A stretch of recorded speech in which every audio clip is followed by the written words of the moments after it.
The Good Old Grateful Deadcast, the official podcast of the Grateful Dead. I'm Rich Mahan with Jesse Jarnow, exploring the music and legacy of the Grateful Dead for the committed and the curious. Ladies and gentlemen, fellow Deadheads, welcome to Season 9 of the Good Old Grateful Deadcast. I'm your co-host, Rich Mahan. Thank you very much for tuning in. We are back with Season 9, and we're diving into Track 2 in this episode, certainly one of the Grateful Dead's most haunting and melodically complex tracks, China Doll. It is the 50th anniversary of the Grateful Dead's From the Mars Hotel, and to celebrate this, Rhino has a grand 50th anniversary release in the works, which includes the original album remastered, some really cool early demos of songs from the album, and a previously unreleased live show you're going to need to hear to believe. The Grateful Dead played University of Nevada, Reno on May 12, 1974, and this was the first road show for the infamous Wall of Sound, which debuted weeks earlier at home in San Francisco on March 23rd at the Cow Palace. This audio was cleaned up and remastered by Grammy Award-winning engineer David Glasser with the plangent processes, tape restoration, and speed correction, and was produced for release by David Lemieux. The aforementioned is available as a 3-CD set as well as digitally. There is standard black vinyl, a Dead.net exclusive custom vinyl, and a very cool heliotropic vinyl version you have to see to believe. Its graphics animate when you spin it on your turntable. Very cool. More info and orders are happening now over at Dead.net. And head on over to dead.net/deadcast and check out all of our past episodes, including the complete seasons 1 through 8. You can link from there to your favorite podcasting platform and listen how you like to listen. Please help this podcast by subscribing, sharing us with your friends on social media, hitting that like button, and leaving a review. Thank you very much. We have transcripts for many of your favorite Deadcast episodes available for your reading pleasure. Hop on over to dead.net/deadcast-index and check them out. Hey now, folks, were any of you at any of the Wall of Sound shows in 1974? Leave us a recorded message at stories.dead.net and tell us your experiences with the Wall of Sound. We want to hear from you, and we do use them in the Deadcast when we get something that fits just right. Record your Wall of Sound tour stories at stories.dead.net. China Doll. Talk about a unique and incredibly heady song. It blends elements of folk, rock, and a touch of classical, all encapsulated within the Grateful Dead's signature psychedelic sound. The song almost seems to say, pay attention with its tone, drawing you into a musical adventure that resolves with a sweet payoff at the end. Here's Professor Jesse Jarnow to help us dissect China Doll.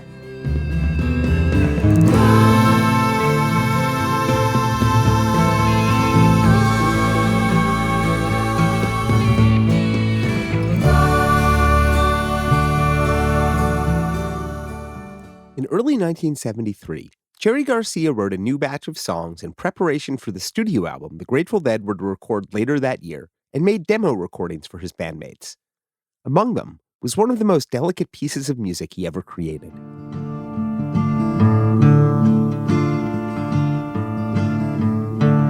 Pistols shining by the bar, the bells of heaven ring. And China Doll somehow became even more delicate when the full Grateful Dead took it on in the studio for From the Mars Hotel in 1974. Tell me what you done it for. No, I won't tell you a thing. Grateful Dead archivist and legacy manager David Lemieux. I think it's a perfect little song. And it's, again, like so many Grateful Dead songs, it's unlike any other Grateful Dead song. All I leave behind me is only what I found. Last episode, David told us about listening to Mars Hotel over and over when it got stuck in the cassette deck of his father's car the summer when he was 16. Having heard this song when I was 16 years old, stuck in the car, and hearing it hundreds of times, and getting to know the nuances of it, and not a musician, but wondering, what are they doing? Stranger ones have come by here. Before they flew away. Why is this song that is this, beautiful little ballad objectively, but why is it hitting me so hard? And I've talked to a lot of people about China Doll, and it does the exact same thing to them. I would ask the same of you, but failing will not die. It's a powerful jewel in the Garcia Hunter songbook. And while there's nothing else quite like it, it didn't come totally from nowhere. Garcia and Hunter first got quiet in late 1968 with a series of songs destined for Oxymoxoa: Rosemary, What's Become of the Baby, and Mountains of the Moon. Mountain water, the jade merchant's daughter, mountains of the moon, electrobell, and bend to me. They were more Baroque art songs than folk tunes, and with the exception of Mountains of the Moon, none made any foothold in the Dead's live sets. A year or so later, they created what I hear is the first song in a progression that would in some ways unfold from the harpsichord-dappled Mountains of the Moon to the harpsichord-dappled China Doll.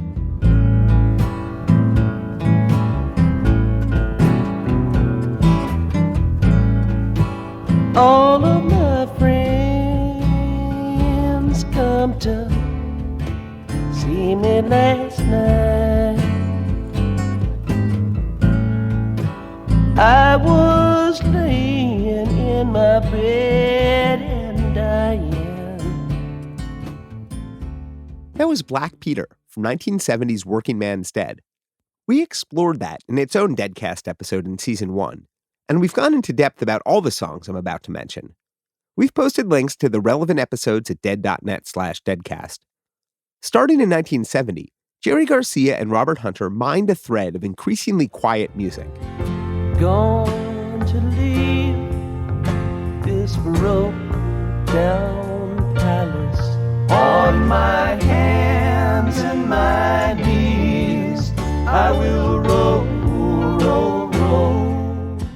Many of the songs would become known as Garcia's ballads. In the folk music sense, they're not. Many verse epics like Terrapin Station and Ruben and Therese are in the folk ballad tradition. The progression from Broke Down Palace and To Lay Me Down towards Comes a Time and Stella Blue is one towards the pop ballad.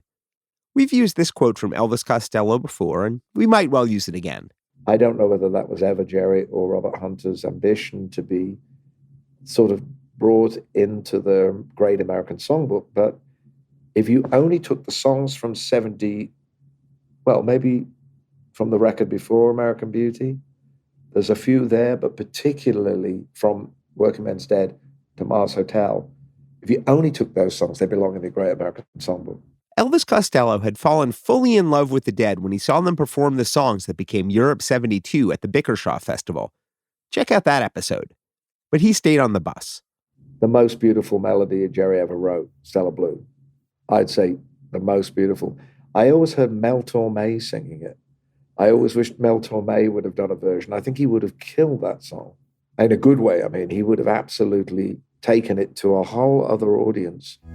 It all rolls into one,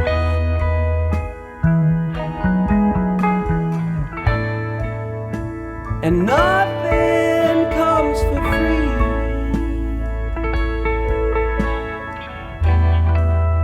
There's nothing you can hold for very long.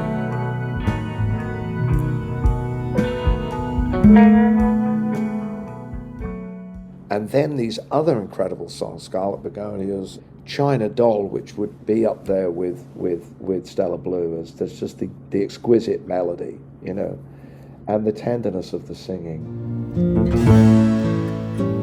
Tell me what you done it for. No, I won't tell you a thing. From the start, Jerry Garcia obviously conceived a quiet setting for Robert Hunter's lyrics, a mournful piece in D minor. You can hear his early demo for China Doll on the new 50th anniversary edition of From the Mars Hotel.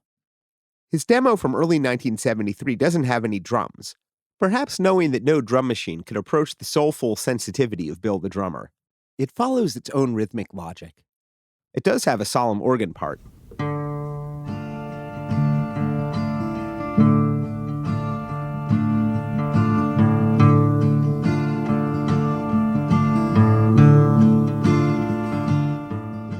As the great composer Nigel Tufnell once put it, in D minor, which I always find is really the saddest of all keys, really. I don't know why, but it makes people weep instantly to play it. One reason for setting the song in the saddest of all keys is its solemn lyrics.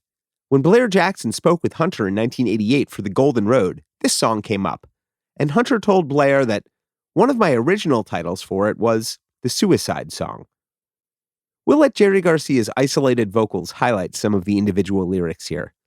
A pistol shot at 5 o'clock. The bells of heaven ring. Hunter said of the next line, it's almost like a ghost voice. In his printed lyrics collection, A Box of Rain, the next line is set off in italics. Tell me what you done it for.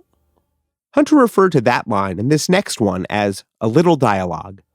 No, I won't tell you a thing. On the page, that last line of the first verse, the entirety of the second and third verses, and the first half of the fourth are contained inside quotation marks. I will not condemn you, nor yet would I deny.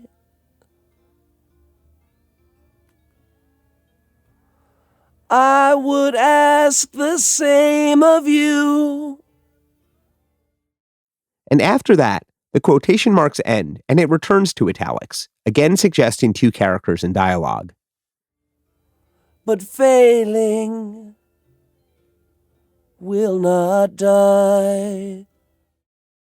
A China Doll, it should be noted, is a delicate porcelain figurine, popular in Germany from the late 19th through early 20th centuries. Along with the scene-setting narration at the start, it's a trialogue of sorts. But it's hard to say who or what is in conversation.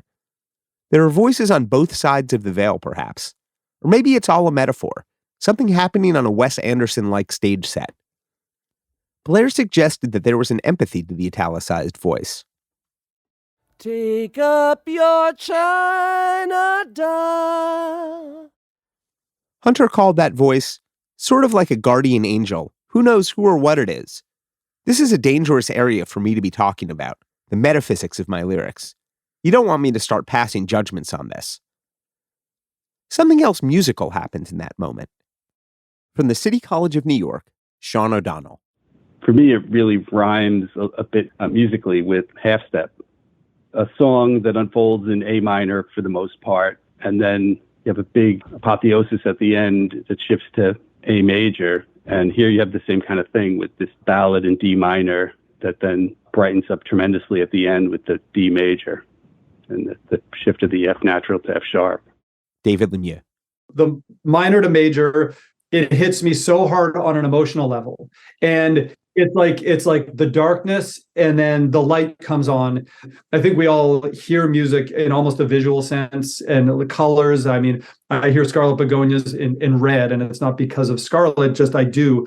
It's how I see it. I see Estimated Prophet in blues, and I see China Doll as a song that it's more kind of chiaroscuro. So I see it in the dark and then the light comes on.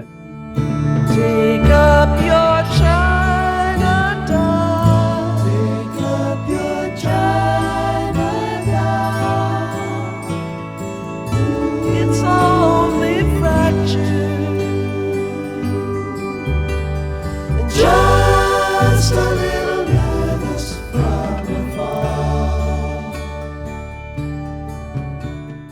Hunter continued, I know to some degree what I intended there, in China Doll, or I know what some of the resonances in there seem to be to me, even if I can't put too good a logical head on it. It seemed right. I trusted it. I had to. Hunter told Blair, I think it's a terrifying song. And then it's also got some affirmation of how it can be mended somehow. There's a bit of metaphysical content in there, which I kind of leave open. Not that I subscribe or don't subscribe to it. At the time, it resonated right. That song is eerie and very, very beautiful the way Jerry handles it. La, la, la, la, la, la, la. The song debuted in early 1973, played almost exclusively at first as a gorgeous coda to the original extended Eyes of the World. We focused on that pairing a bit in our season on the Here Comes Sunshine box set. They recorded it in its live electric arrangement at the record plant that summer for consideration on Wake of the Flood, which you can hear on the expanded 2004 edition, but it didn't make the cut. A pistol shot at 5 o'clock. Bells of heaven ring. My guess is that Stella Blue won out in the slot for Achingly Quiet Garcia song. But I'm also going to guess that the song had an influence in a different way. Imagine you'd written a song as delicate as China Doll, and your band was scheduled to play in some of the biggest, boomiest venues in the United States. You too might want a wall of sound.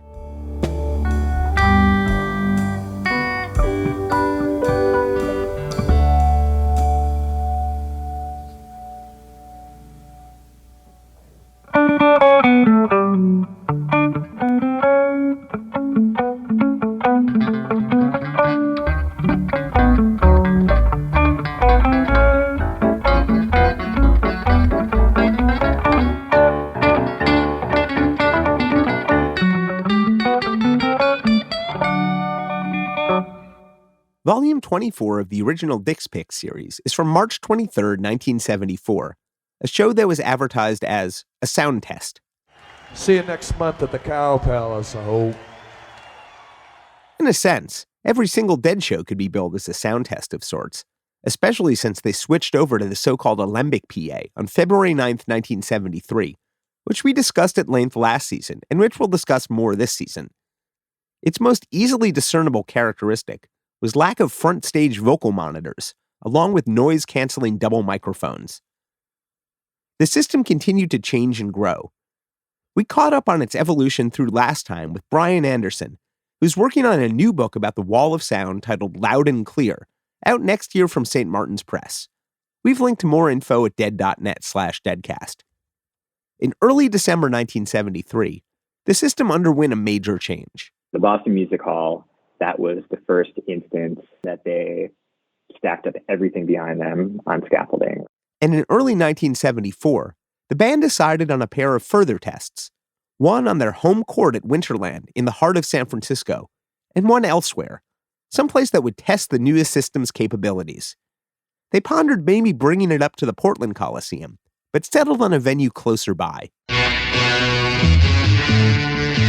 KFRC presents the only 1966 San Francisco Rolling Stones concert, Tuesday, July 26th at the Cow Palace. The Big 610 urges you to buy tickets early for this unforgettable experience. Tickets on sale now at the Downtown Center, Sherman's Way in Oakland, the San Jose Ticket Office, and the Cow Palace. The Cow Palace in Daly City was, and is, a tried, if not exactly true Bay Area venue, at least in the sense that it's always been kind of a harsh toke. Opened in 1941, along with livestock contests, car shows, circuses, pro sports, and other events, it had also held all manners of pop music. As we just heard, it's where local megapop station KFRC presented their really big shoes. Teenage Bobby Weir saw the Beatles there with high school friends in the summer of '65.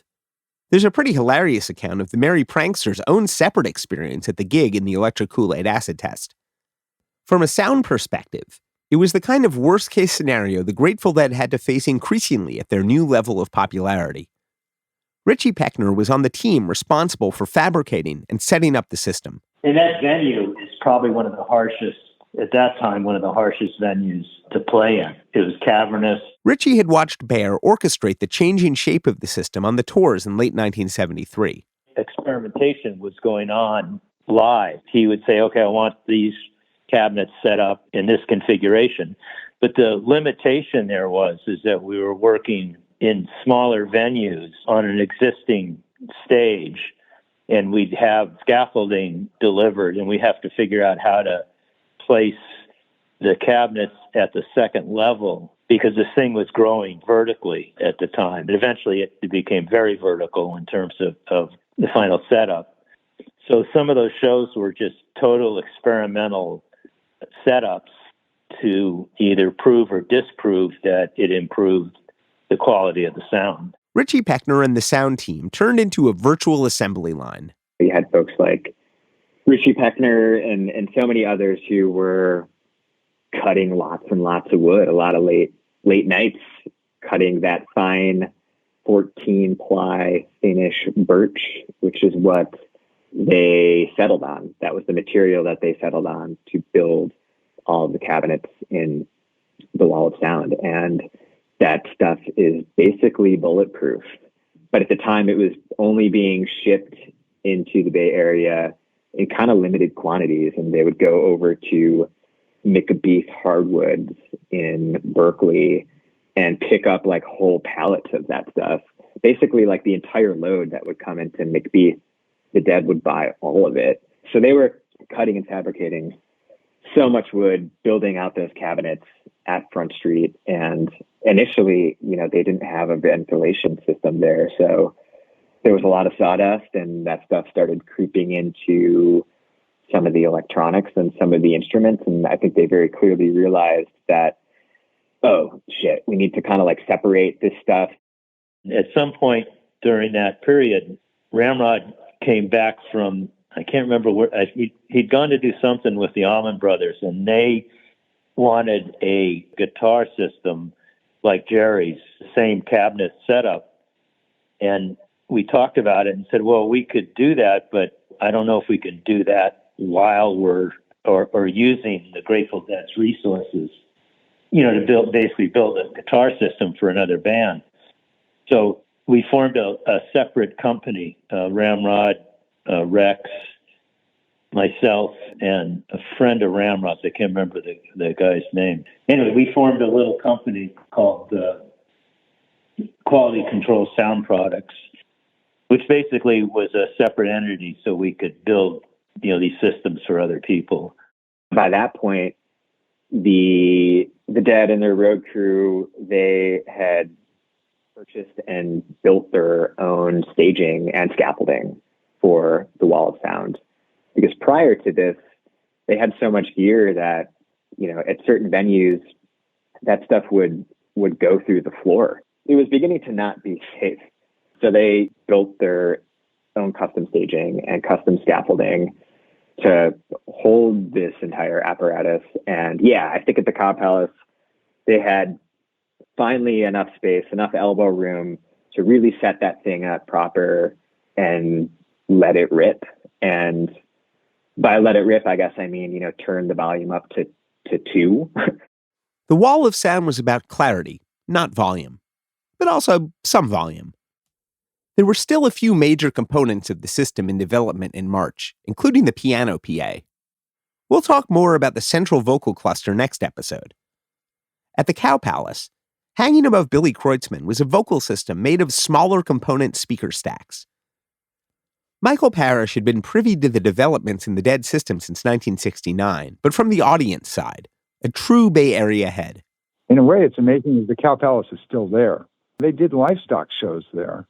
When I was a kid, we would go every year. They had this boat and sports show where they, it had all these boats. And I remember that's the first place I ever tasted yogurt. They had a yogurt stand there. And Michael had seen 2 of the 3 shows at Winterland in February and was ready for the next round.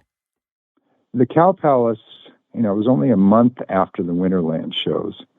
And my impression is that much bigger venue, the few thousand people who would usually go to any Dead show already had tickets, but they didn't come close to selling out early on. So I believe it was KYA, the AM Top 40 radio station, started giving away tickets because they needed to fill up the hall. And again, to be a sound test, if it was only half full, it wouldn't really have had that effect. So it was the first show that sort of had this sense of what one experienced post in the dark. That people who really had no idea what the Dead were about or why they were there. There was a lot of people calling for Casey Jones and a lot more drunk people, and it was very apparent in the hall. And Weir alludes to it. Steve Beck left us with this memory at stories.dead.net, where you can, and should, still leave your wall of sound and Mars Hotel stories for episodes about songs and shows we haven't gotten to yet. There were people jumping up on the stage, doing various things, trying to talk to the band members during songs. One guy tried to put the Europe 72 Bozo mask on Phil as he was playing.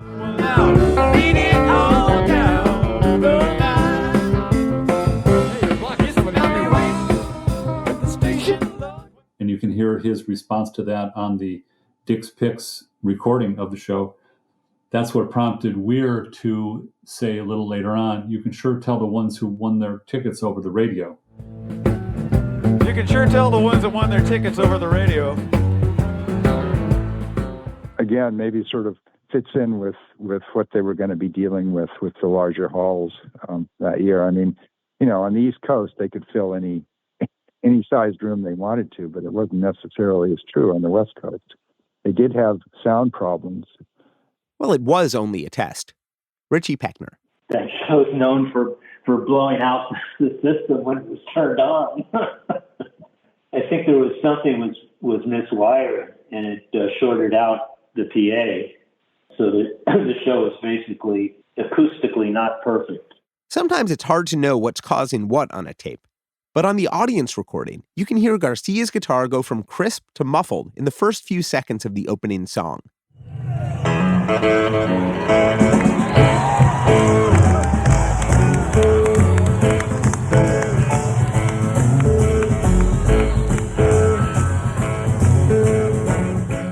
I could tell during the show that they were tweaking things. The volume of different parts of the band seemed to be, I don't know, I mean, maybe it was sort of a self-fulfilling promise that, thinking that that was what they were doing, that's what it sounded like, but it certainly did seem like the sound was being adjusted on the fly a little bit. One of the things that came out of this was, well, you can take the best sound system in the world, and if you take it to the wrong place, it's not going to sound good. I think the only thing people remember about that was it sounded awful. That's not all that they remember. There was a pair of significant debuts, though the first has an asterisk.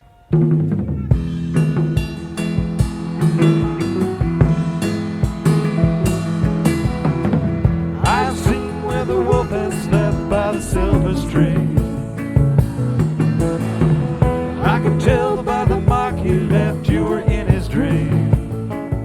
Bob Weir and John Perry Barlow's Cassidy was released on Ace in 1972, which we went into in depth on our Ace 50 episode. It was a very different arrangement. I remember Weir grabbed a different guitar, a hollow-bodied guitar to play that, and it didn't quite seem to work. It was really cool that they were playing it, but I think the arrangements they did post-retirement were a whole lot better. After this show, it would go back on the shelf until 1976, when it was rebooted in a new key. The other debut had no such issues.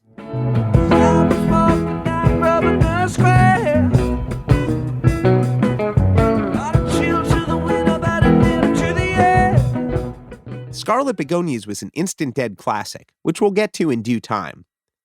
Our friend David Gans experienced the sound test too. When I was a young Deadhead in the early 70s, one of the most amazing things, I went and saw the Dead at the Cow Palace in March of 1974, and there was this moment in China Cat Sunflower when they get to the bridge, that E chord in the bridge, and Phil hit this note that rattled the whole building.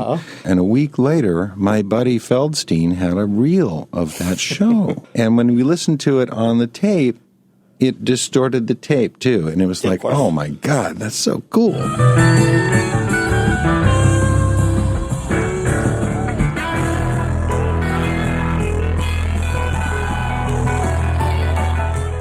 Using the latest in modern technology, we've degraded that recording just slightly to make it sound more like David's memory. A few days after the sound test, the San Francisco Chronicle published a photo of the band sound checking at the Cow Palace. It was captioned, "The Wall of Sound." It's the first and only time in 1974 that I've seen the Wall of Sound called that in print. It was never the project's formal name, but it stuck. Though it didn't go into common usage until about a half-decade later.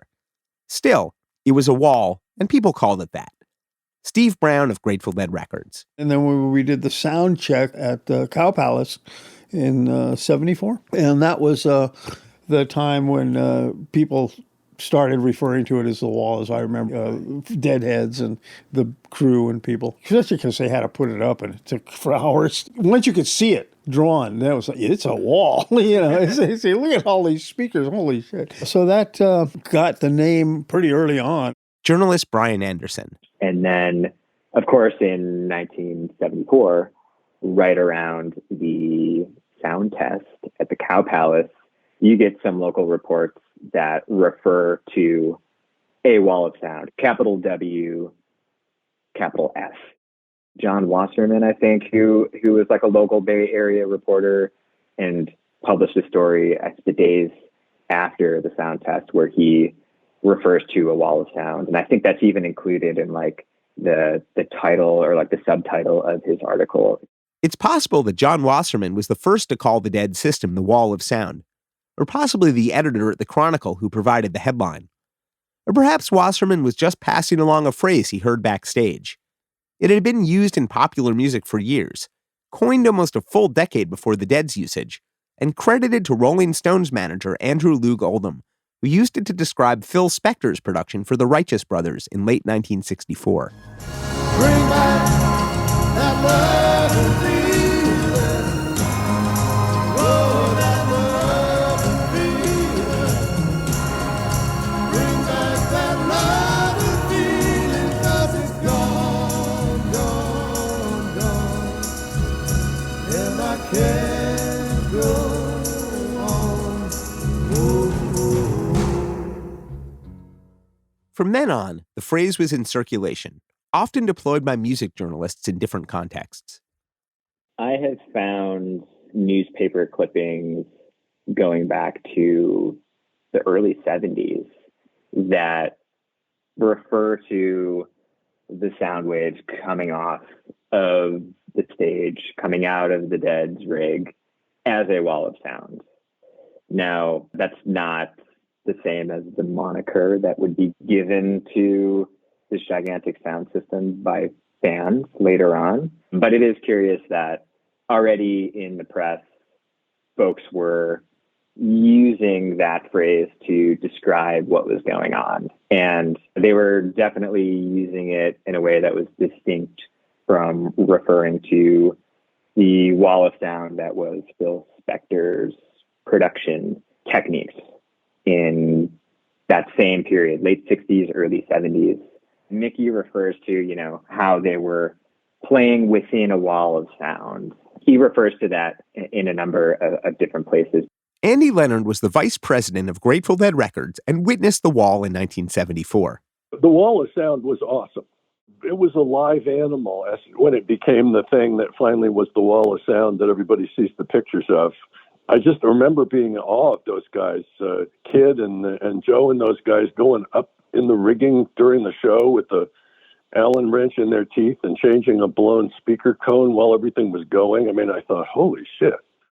In 1973 and 1974, the Grateful Dead were undergoing a period of rapid expansion, with new companies being formed left and right to help support the band's growing operation, something Andy realized around the time he got to the Bay Area.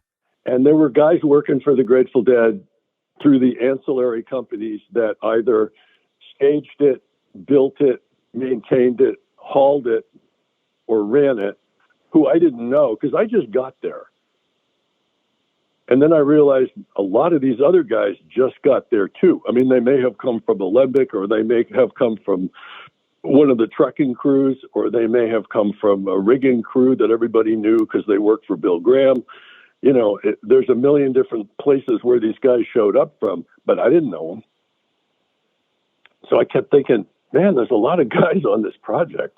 By comparison, there were fewer people working for Grateful Dead Records, the band's new label. That didn't make it any less of an ambitious project than the Wall of Sound. They were attempting to hand-engineer their own path into record stores.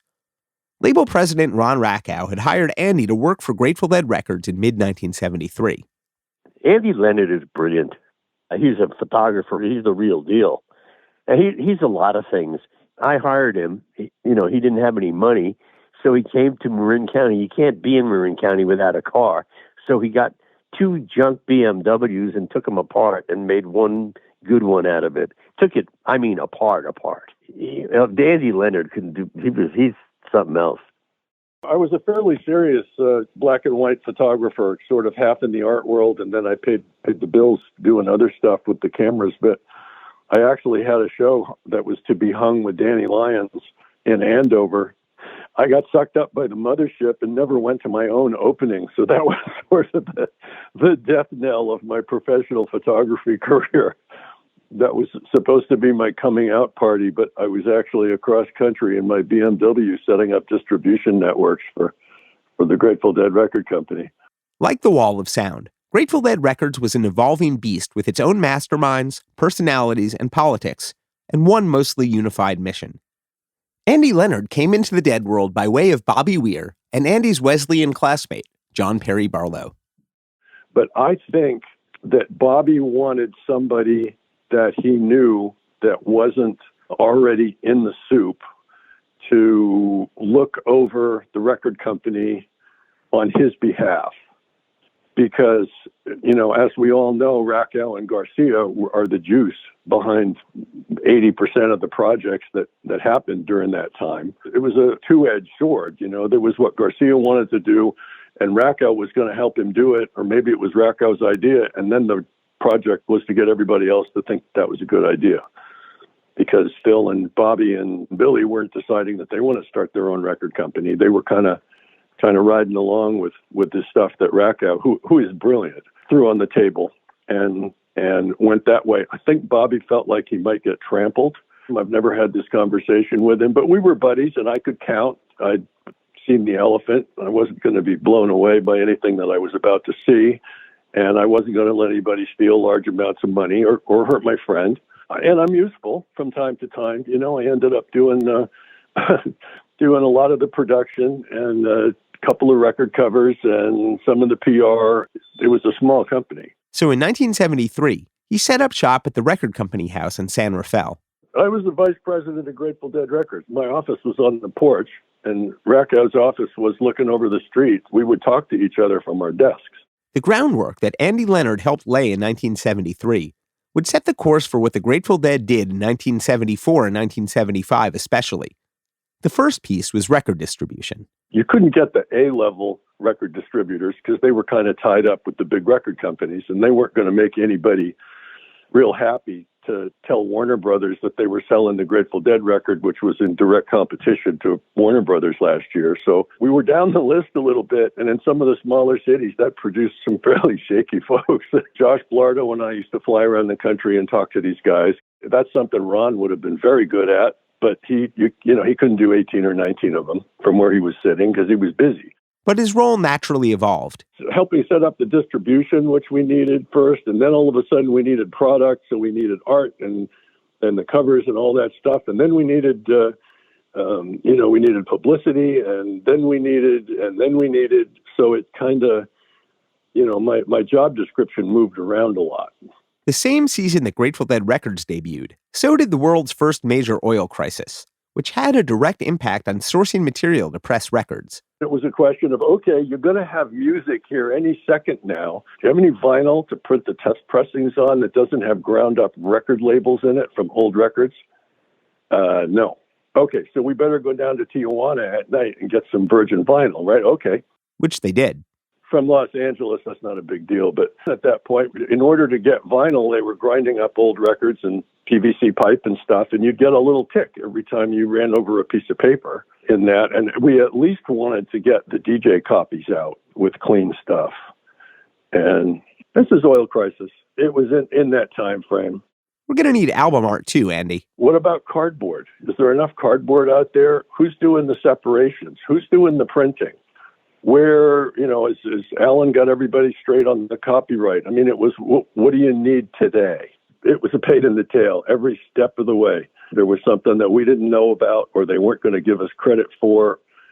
I was bringing home record covers that had fluorescent paint on them to see if we wanted to pay for fluorescent Grateful Dead record covers. In 1973, they released Wake of the Flood, which became their highest charting LP to date at number 18, decidedly not a failure. In 1974, they shifted to the next level. It was no longer a science experiment. We were no longer shooting from the hip. We had to be a little more careful about what stuff cost. I could go to one of the big outfits in Los Angeles. Now, they don't know the Grateful Dead from a hole in the wall in Los Angeles, that if they run a big printing company and do packaging for industry. But if I show up and go, okay, look, I want you to do XYZ for us, and we need 300,000 of them, and, we need them yesterday at about 4:30, and, oh, by the way, I don't have all the artwork here, and, you do that the first time, and you really gotta have to talk them into it. The second time when you show up, you've got credit. They got somebody to help you with the artwork. They know what you're looking for, about 2/3 of what you need. It was ever so much simpler. So in starting one record company, why not two? Ron Rakow. Jerry and I had this idea. I forgot what the idea was, but he said, you know what we should do? We should go into business just us. So I said, well, I can't do that. Why not? I said, because the language of business is accounting and you can't speak it. So I would have a nervous breakdown. So he said, are you telling me I'm stupid? I said, no, I don't think you're stupid. I laughed. He said, well, do you know accounting really well? I said, I used to be an accountant. That's how I got through college. I was an accountant in Chinatown in New York. And he said, well, teach me accounting then. So I left his house and went to San Francisco State University and bought the elementary accounting textbook and the workbook. And I went back there and he started on it. And 3 weeks later, we were reading financial statements. I went down to Merrill Lynch. At that time, they gave you financial statements in beautifully prepared books. I got about a half a dozen of them, and I took him up there, and we went through them. He had a great time. He loved it. Everything else is bullshit. The only thing that's important in business is the numbers. So that's what happened. So that's how we started Round Records. Assembled in early 1974, around the time of the sound test at the Cow Palace, Round Records would officially launch later in the spring and serve as an outlet for the band members' side trips for the next several years. Jerry and I were 50-50 partners in Round Records. There was nothing that he didn't know, and there was nothing I didn't know. To paraphrase the old joke about what happens when you let one deadhead crash on the floor of your hotel room, what followed is what happens if you go into business with the charged-up Ron Rakow. Over the next few years, there would be mini businesses.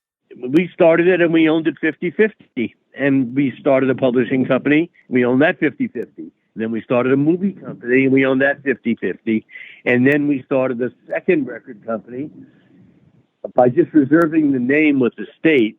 But at the core of the spin-off universe was Round Records. The plan was to build a real record company and using the Grateful Dead to lever from.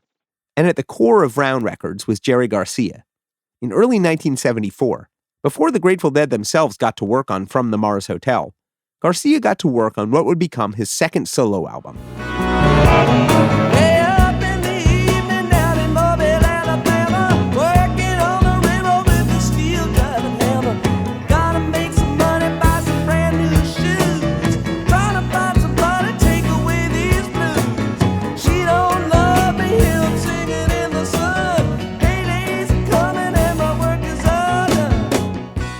Now known as Compliments of Garcia, it was a totally new kind of album for Jerry Garcia, and a new kind of creative challenge.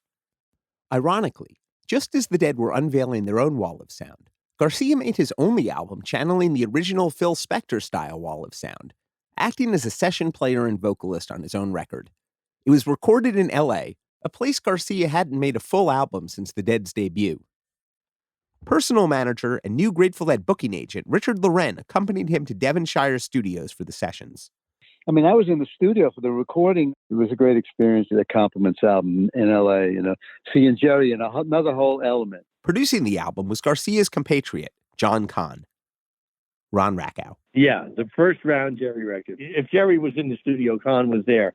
He was the producer. He and Jerry were real close, and Kahn was just great. He's smart as a whip. He had some problems, and the nature of them are well known. But he was a fabulous guy and smart as hell. And Jerry loved him, and there was nothing he wouldn't do for Jerry and so on. It was an album of entirely cover songs. Here's how Garcia described it to David Gans and Blair Jackson in 1981, now in David's wonderful book, Conversations with the Dead, which we've linked to at dead.net/deadcast. Most of those songs I didn't know either, so I went in there like as a studio vocalist. And most of them I'd only heard one or two times. That was like one of the few times when I didn't really go on a trip about the material. I let John do the material selecting, except for a few suggestions, like Russian Lullaby was one of mine. Every night you hear cool a Russian lullaby, just a plain little tune when baby starts to cry. The end of Garcia's last quote was a little garbled, but he pointed out that Irving Berlin's Russian Lullaby was his own choice. Also one of my favorites. See yourself through somebody else's eyes is what it's like. And since John and I share such similarities of taste, I mean, he and I have really, really parallel taste musically. Like something that I like, is almost sure John is almost sure to like it. And you know what I mean? It's just like we're very like each other musically. It's one of the reasons I've been playing with him all this time. I wanted him to have something to do, really. I enjoy working with him, and it's one of those things that he can do, and it's one of those situations that doesn't get happen to him much in the other parts of his musical life. For the album, Kahn wrote the first of several songs he'd composed with Robert Hunter, the album closer Midnight Town, a songwriter bonus.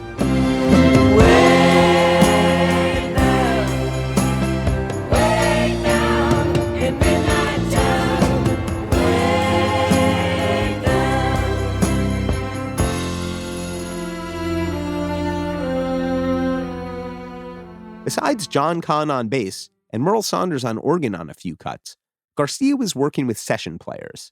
All those incredible studio musicians, Michael O'Mardian playing piano and organ. I mean, God, it was great to hear Jerry actually perform in that way. I mean, a lot of Dead fans don't like it because he just couldn't trip out. He was forced to actually play, the solo over the bass track and everything else, and then do like a vocal overdub, and it was like very constructed like they do in LA. It was also the beginning of Garcia's relationship with drummer Ronnie Tutt, then taking care of business in Elvis Presley's band. This is just 2 months after the Compliment sessions.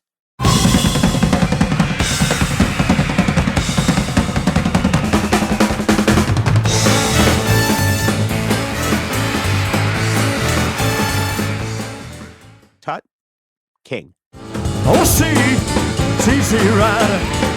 Oh, see what you have done. I said, see, Rider. Oh, see what you have done. Girl, you made me love you. Now you love a man has gone. What I say. They'd be on stage together within a few months, though it would take a little while longer for Tutt to join Garcia and Kahn on the road. It was open-ended studio, so they just, one song, a musician would go on a fade and he'd like get into a song. Oh yeah, let's play that one, and then they'd all just jump in, It was great. There were so many outtakes on there. I mean, amazing number of outtakes. There's a place where lovers go to cry their troubles away, and they call it Lonesome Town, where the broken hearts stay. It was the kind of album that Garcia couldn't have made in San Francisco. Here's Garcia speaking with Ben Fong-Torres on KSAN in 1975. It's never happened up here, the recording scene hasn't, because the recording companies I've never put any bucks into San Francisco. They haven't opened up there's no authority up here, so, there aren't people doing a lot of work. It works two ways. The disadvantage is that there isn't a big recording scene in San Francisco. The advantage is that there isn't a big recording scene in San Francisco. If the recording studio is sometimes considered an instrument of its own, then the instrument Garcia and Kahn used to make Garcia's album produced a sound that could only have been made in L.A.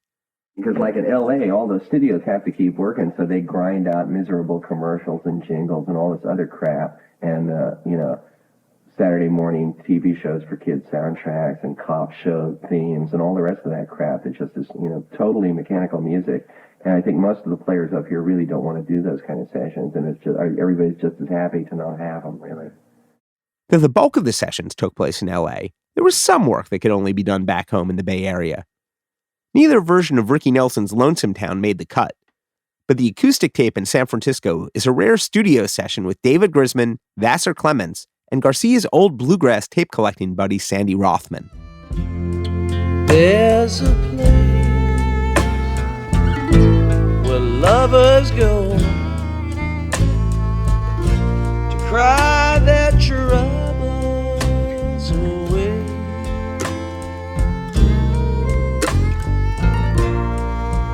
And they call it Lonesome Town, where the broken hearts stay. That was recorded at San Francisco's CBS studios, and whether intentional or not, Jerry Garcia once again did side work at the studio where the Grateful Dead would soon be recording. While kind of random, both of Garcia's trips there were instructive of the ways the pop world was changing in parallel to the Dead. Columbia is kind of a good studio, but it's so sterile that it's just a drag to be there. Opened by Roy Siegel in 1970 as a Bay Area outpost for Columbia Records, it took until 1973 for any Grateful Dead-related activity to occur there, a lifetime in Garcia years. He's sometimes credited with banjo on this track by Art Garfunkel, but is listed under guitar on the album itself.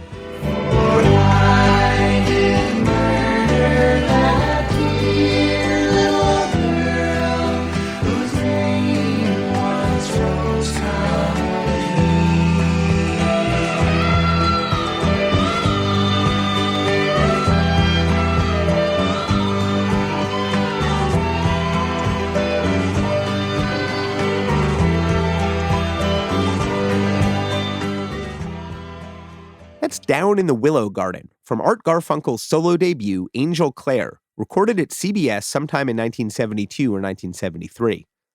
In 1981, when Blair Jackson and David Gans interviewed Garcia for BAM, he told them about this session, which turned out to be a bit of a culture clash, but also illustrates different ways of making music.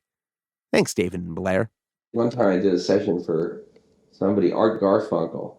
It turned out that it was like every little note, every lick, and every moment of what I was doing, which was an overdub in a sea of overdubs. He wanted me to play my own stuff. I mean, it wasn't that he wanted me to play a part, but he definitely wanted to discuss everything that happened, And it was one of those things where everything that I did 4 or 5 times. It wasn't, once wasn't enough. Cerebral might be a word to describe Art Garfunkel's process.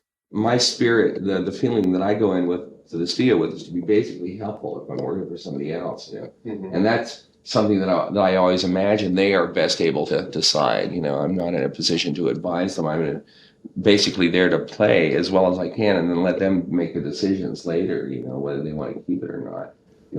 And then usually my experience is something along the lines like later on, when the record finally comes out, I don't really remember which of my overdubs it is that I'm hearing, and it's not nearly as emotionally important to me as it was when it was happening and stuff like that. So it's, it's part of the learning process of record and making records and all that. And it's part of what's interesting about working with other people.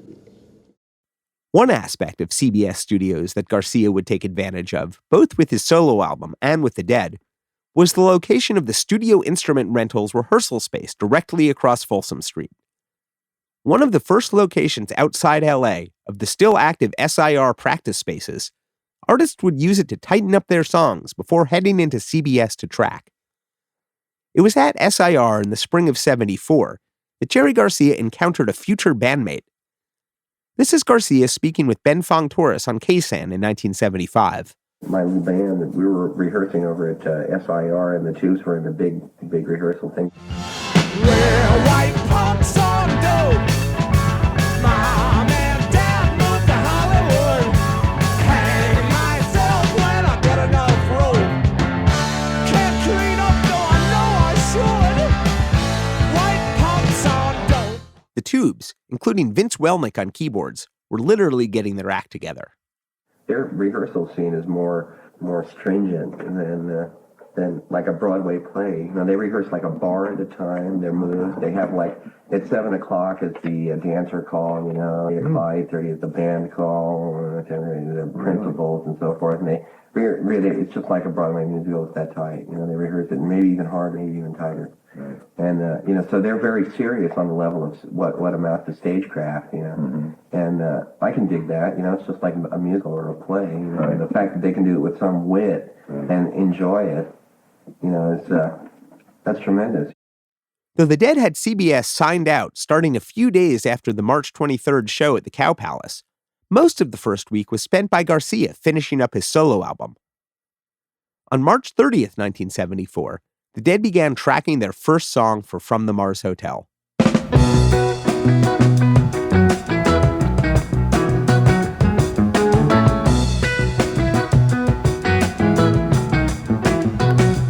The Dead's rehearsals for From the Mars Hotel would be less stringent than the Tubes, but become part of how the album was made. Each afternoon, they would convene at SIR, run down the music they were going to record that evening, and then head over to CBS.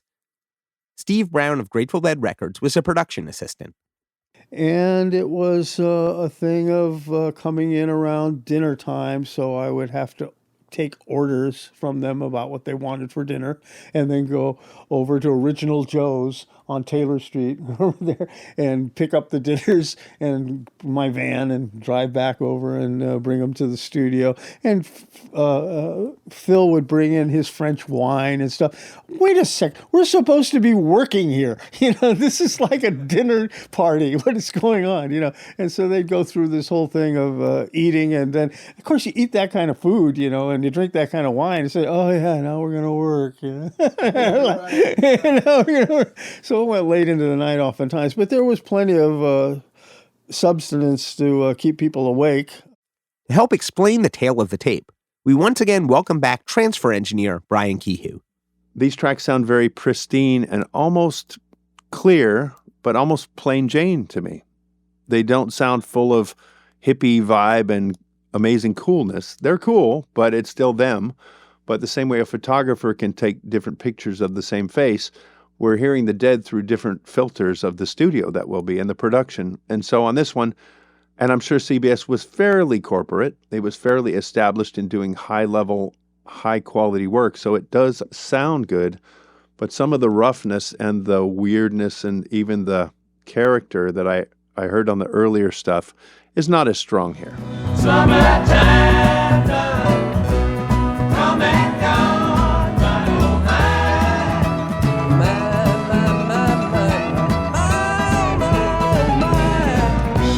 Summertime, come and gone, my oh. And while it may sound a little slicker than earlier Dead albums, there is still some heady experimentation happening. It's an interesting window of them pushing the envelope of what was technically possible in studios.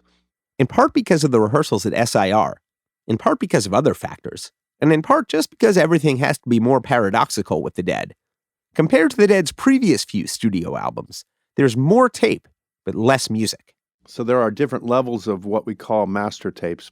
A master means it's the original recording. It's not a copy of a previous recording. Now, a master can also mean another thing in recording. If I do 10 attempted takes of Stairway to Heaven and I like the 7th one, then that version is called the master, and that's the one that you make the record from. In the case of all the previous work, starting with Working Man's Dead and things like that, where we go into the master tapes, we often have outtakes that are original tapes, and then the master tape was simply the fourth or seventh version of that they added overdubs to and mixed. But in this case, we have additional reels, and quite a few of them. It was a really thick and dense project to go through just from the numerous rolls of tape that showed up. Now, they were doing something that was quite different. The first reason for the tape explosion was that they were backing up as they went. And it's not uncommon, but they were doing safety tapes, so those are a copy. They are no longer a master, they're simply a duplicate. And an archival thing, if you want to call it that, or a safety tape. What if somebody accidentally erases Phil's bass part, hoping to punch in a guitar solo, and they hit the wrong track? Sometimes these things happen. You could go back to the safety roll and grab the original bass part and try to line it up again. And in fact, we'll be getting to a few interesting bits that Brian pulled out of the safety reels.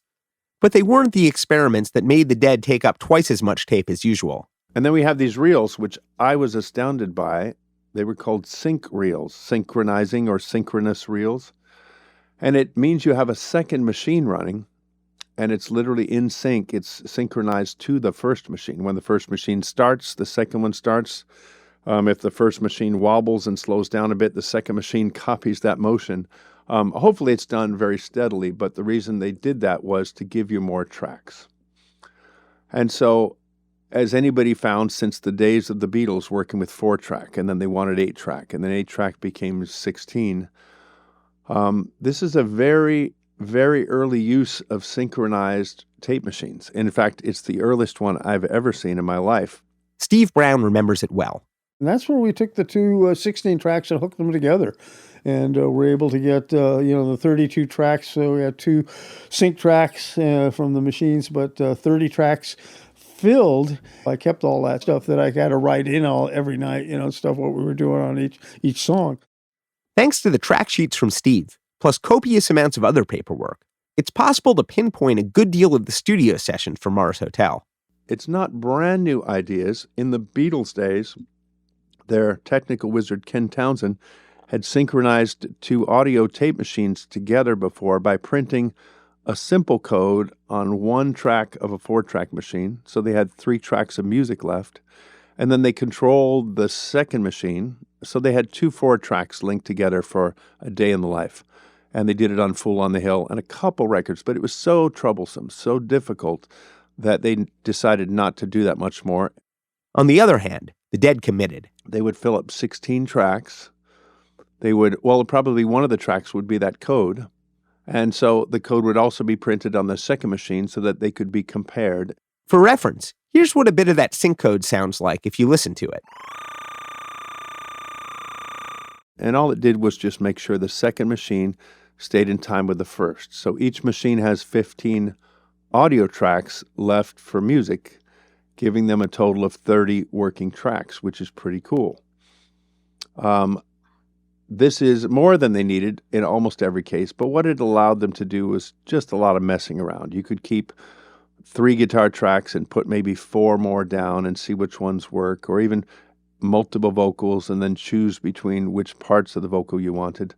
They weren't even going crazy with it. I mean, on these sync reels, I might have 6 or 8 tracks. They're not using all the available 15. Nor did they really need it. I think on some of these, the record's not more complicated than the previous albums, but it gave them some options. In fact, the advance of 32 tracks turned out to be about 8 steps too far for 1974.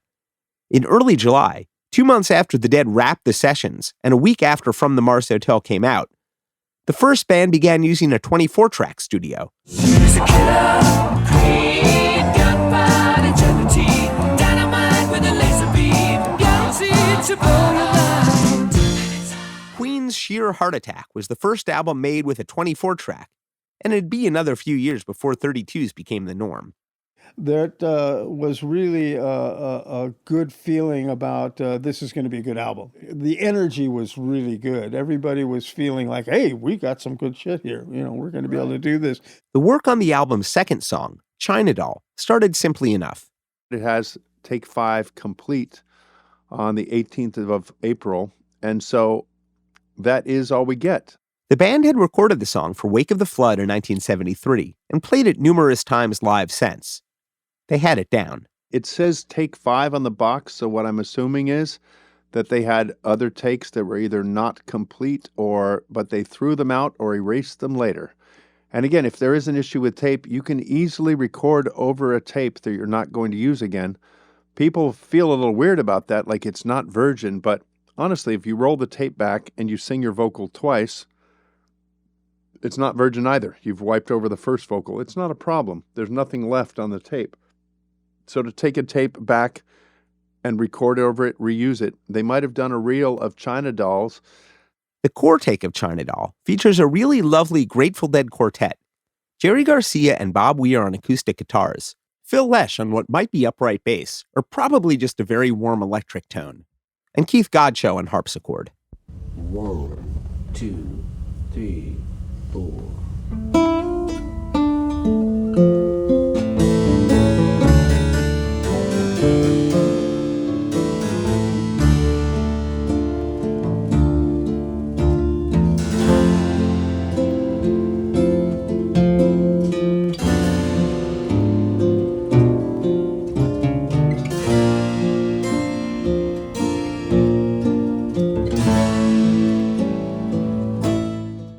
Steve Brown. I would have to write down each one of the takes, and then when Jerry would listen to them and such, he would then tell me how to be able to get a sense of which one of those takes was the one. One thing that gives the studio version of China Doll its glow is that there's no backbeat clicking out a regular sense of time, only accents, much like the magical 1969 versions of Dark Star. Similarly, with the presence of the harpsichord, it's one of the only songs that channels the tonal palette of Mountains of the Moon, almost bringing Garcia and Hunter full circle. Here's what most of Billy Kreutzmann's drum parts sound like on China Doll.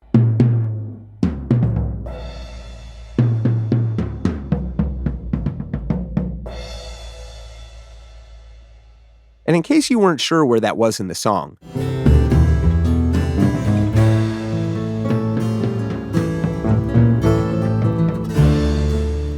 there's an overdubbed electric bass weaving through the song as well.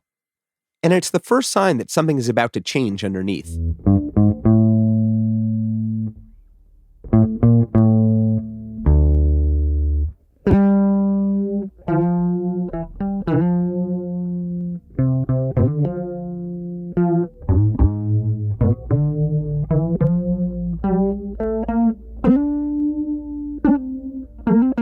The song begins to transform during the third verse.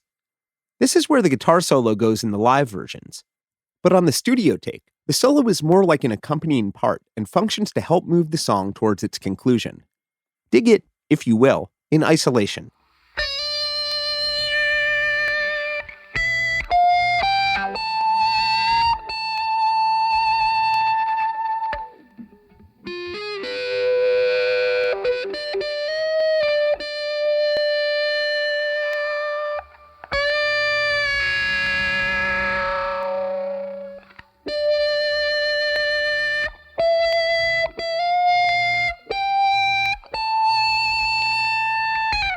I think it's a phaser that's adding the extra Robert Fripp-like awesomeness.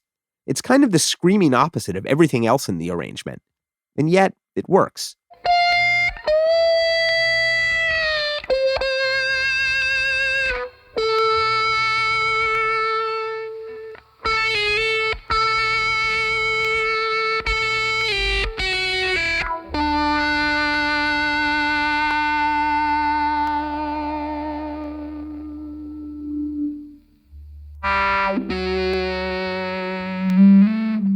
Now what if, hear me out, but blowing your mind with that, they also did this.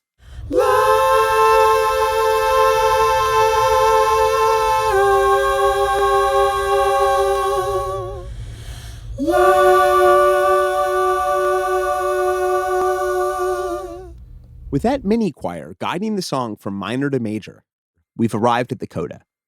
And here's where Steve Brown's paperwork gets fun. It's China Doll that he's specifically describing here. When he wanted to change something on one of the takes or have him do another take based on something that he described, and this is where I learned about Jerry's seeing music. He saw music. He would give me verbal descriptions of something physical as an idea of how this should be, So if he says, it has to have a calliope sound to it, and it has to have something that is flying in the sky more, and so I'm seeing him see his music. It really blew my mind. It's like, he doesn't just listen to music, he sees it. And it became, wow,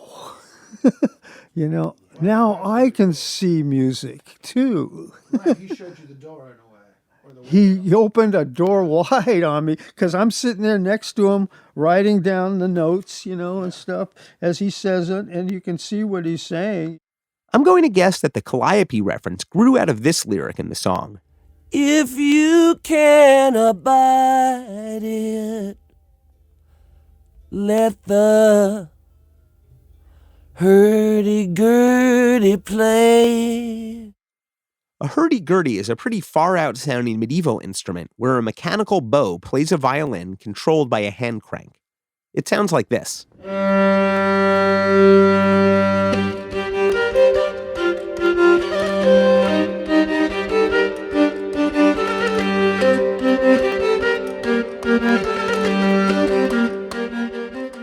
A calliope is a steam-powered organ, often used in circuses and in carousels. It sounds like this.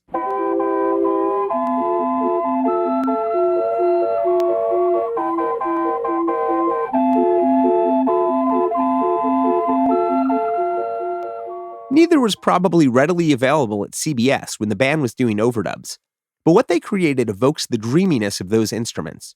Keith Godchaux plays harpsichord on the basic track.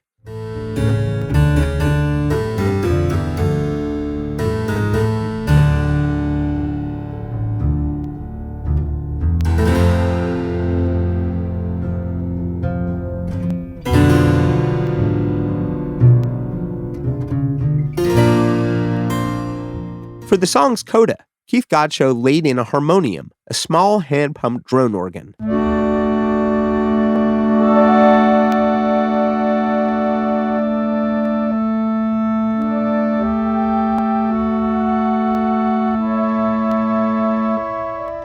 For extra wheeze, Keith also added notes from the bass pedals of an organ, almost ambient.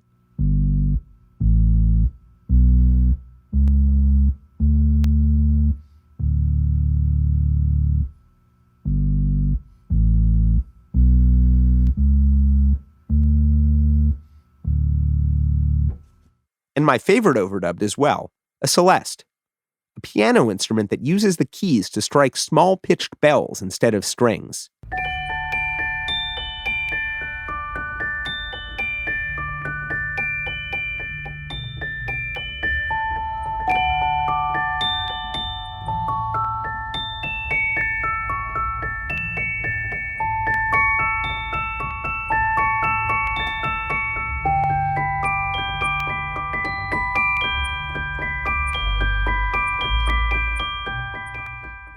Two more layers of jaw-dropping vocals for good measure. Take up your China doll. Ooh, just a little nervous from the fall. Combined with everything else going on, it's one of the loveliest sound combinations on the Dead studio albums to my ears. Take up your China doll. Take up your China doll. It's only fractured. And just a little nervous from the fall. All that, and they actually didn't even spill onto the sync reel. Brian Kehew. I have a note here which is interesting. It's the only tape where they used Dolby noise reduction. And most people know about Dolby from their cassette decks or from a Spinal Tap joke here and there. But Dolby was simply a way to keep the tape hiss that's inherent in all analog recordings down low.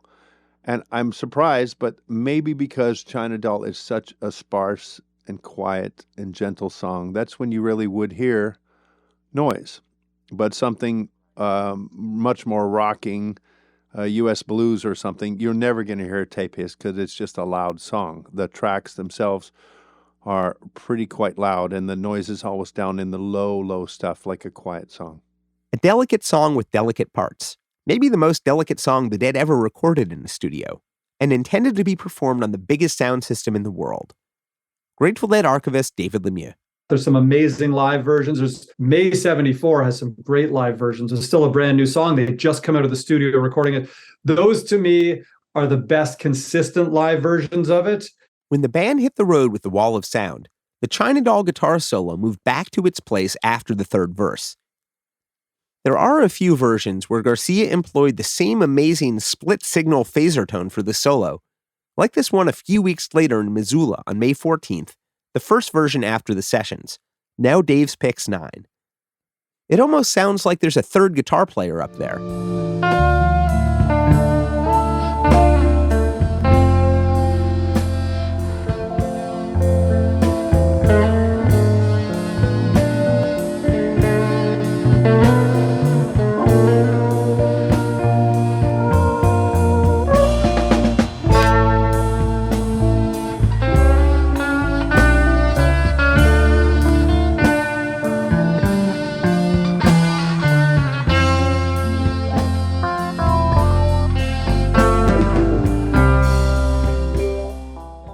When it debuted, China Doll was virtually the second half of a suite with Eyes of the World. In 1974, it most often functioned the same way, though also served as a quiet coda to the full Weather Report suite, and occasionally Dark Star. They played it for the last time in the original one-drummer formation on October 19, 1974, the night before they took more than a year off the road.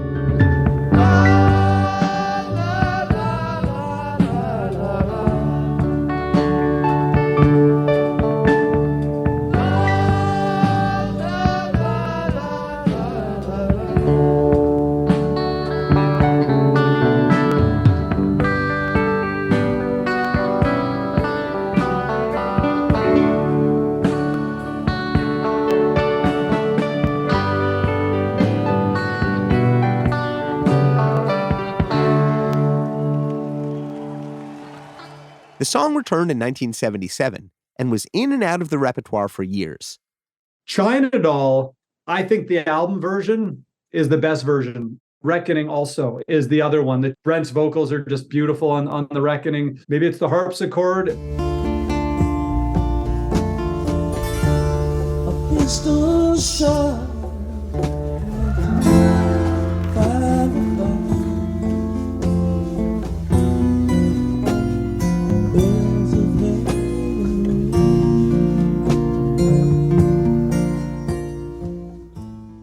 It was a centerpiece of the band's acoustic sets in 1980 and the subsequent Reckoning live album, the only times where Brent Midland played harpsichord on stage.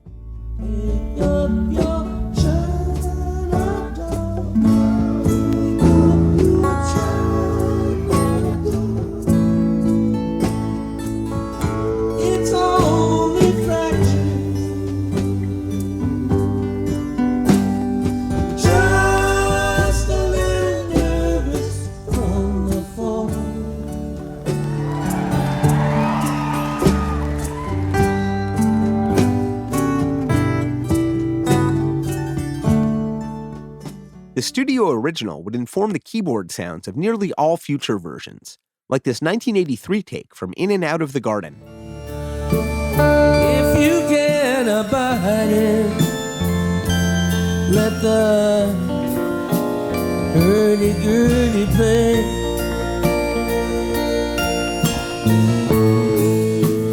Stranger ones have come by here before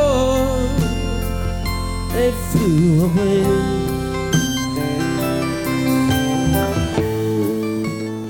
China Doll was one of the songs that always came as a surprise. Usually after Drums in Space, occasionally it came out of playing in the band, maybe in the pre-drums, but it was always a surprise. It was like a real thrill to see like we got the song, the rarity. Where I feel it works a little better is when I have headphones and I'm in a kind of a meditative state where I'm, maybe out for a walk in the woods or something. That's where I love my China Dolls. It's not an easy song to sing, but lends itself to the right kind of musician. Suzanne Vega performed it on 1991's Dedicated. Yesterday I begged you before I hit the ground. All I leave behind me is only what I found. And I'm quite fond of the live version by Dump. There's one on the Dennis's Picks cassette.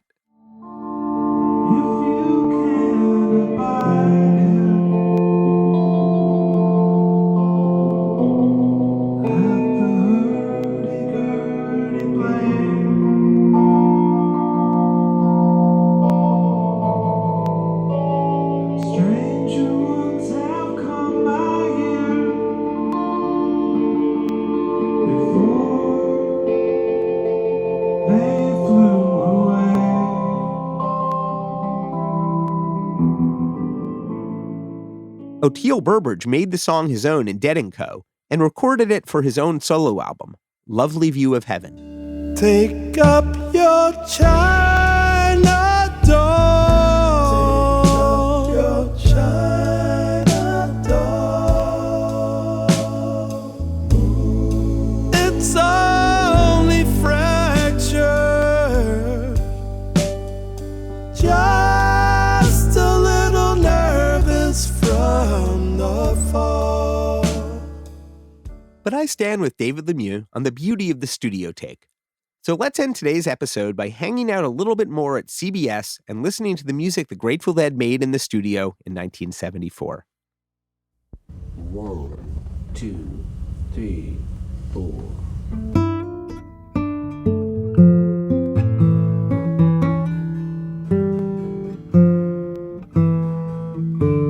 A pistol shot at 5 o'clock. The bells of heaven ring.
Thanks very much for tuning in to the Good Old Grateful Deadcast.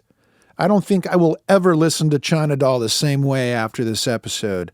I had the things I always focused on, like the minor to major payoff at the end, but there's so much to explore in this song. Hope you all enjoyed this one as much as I did.